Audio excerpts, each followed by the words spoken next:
Hi guys, Dr. Kischa here. Welcome back. Thank you so much for joining me. Today we're going to be talking about how to handle rejection. Now this is a great topic because everybody deals with this, so I'm going to jump right on into it. There are many forms of rejection. So some common ones are you didn't get the job, you didn't get the guy or the girl that you wanted. That's actually the most popular form. Or you didn't get a promotion at work. So there's many types of rejection that we all experience. Think back to your most recent experience of rejection.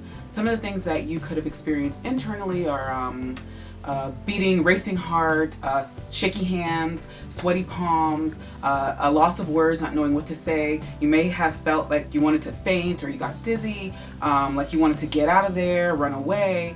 A lot of those things are some of the things that we can experience internally when we're blindsided by rejection. We all experience rejection. There is no avoiding it. I experience rejection, but there are some ways that we can handle it so we can process it and move forward.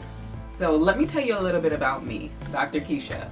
I am a naturally competitive person. Not so much with other people, okay, maybe a little bit with other people, but more so with myself. Do you know how many times I've experienced some sort of rejection? I didn't get into the program that I wanted, didn't get the man that I wanted, didn't get the job that I wanted.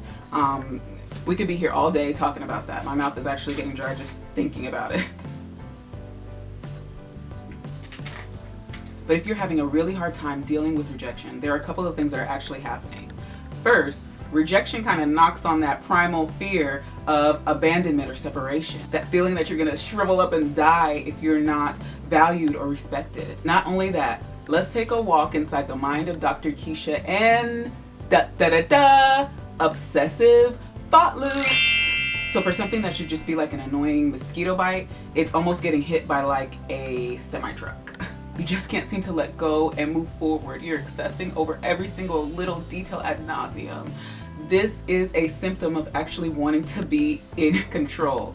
I'm working on it, guys, okay? The crazy thing about this is that we're actually not in control of anything really, especially if there's another person involved, because that involves their free will. But if you're someone like me, who likes to be in control sometimes, and you can't be in control of the situation physically, guess what you're gonna do? You're gonna control it mentally. Don't look at me like that. You know you do it too. I replay scenarios. I talk about it with different people. I'm a very heady and analytical person, so I'm having imaginary conversations with myself.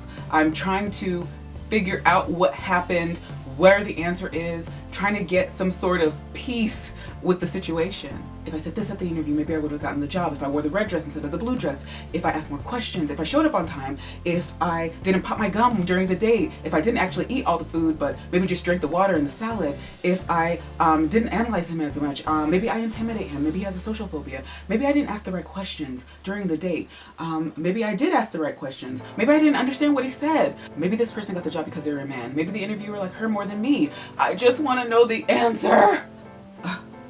How's that working for you? Girl, are you finished or are you done? We have this blob of thoughts and ideas and cognitive distortions. Fancy word, guys. Use it with your friends and press them during conversations. You're caught in this crazy, obsessive thought loop, and we need to disrupt this pattern. If you remember in my boundaries video, I spoke about the importance of setting boundaries against your thoughts and emotions. You have to decrease the amount of time you spend mentally obsessing over this rejection. Interrupting yourself in the middle of that imaginary conversation will help you get over that rejection faster. Come back to it later. I know that may seem a little silly, but if you caught yourself in the middle of this obsessive daydream, try to shift your focus. Tend to something else mentally or physically to help create some mental space. Have whatever you need to distract yourself be predetermined. I'm gonna put this book right here so that if I catch myself in the middle of this obsession, I can just pick this book up and start reading it. Because right now, it's like that situation is like right here, right in front of your face. Do you remember those popular pictures in the 90s that were kind of digital, that you had to be like a certain distance away to be able to see like this 3D image of it?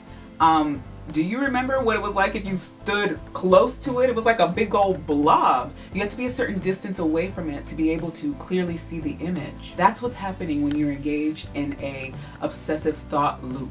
You can't see things clearly because you're right up on it. You need a little space. You need a little distance from the situation so that you can see it clearer. The situation may not have changed. Things probably didn't get better. You didn't get the job, you didn't get the man, you didn't get the promotion, but your feelings towards it are more manageable. And guess what? You might feel like you're actually in control of something. But put some things in your calendar. Hang out with your friends, go to the gym, go to the movies, spend some time with the Lord. That mess of a situation will be right there waiting for you when you get back to it. But enjoy your life in the meantime. I know you probably heard before that rejection is protecting you from something or someone that necessarily wasn't good for you.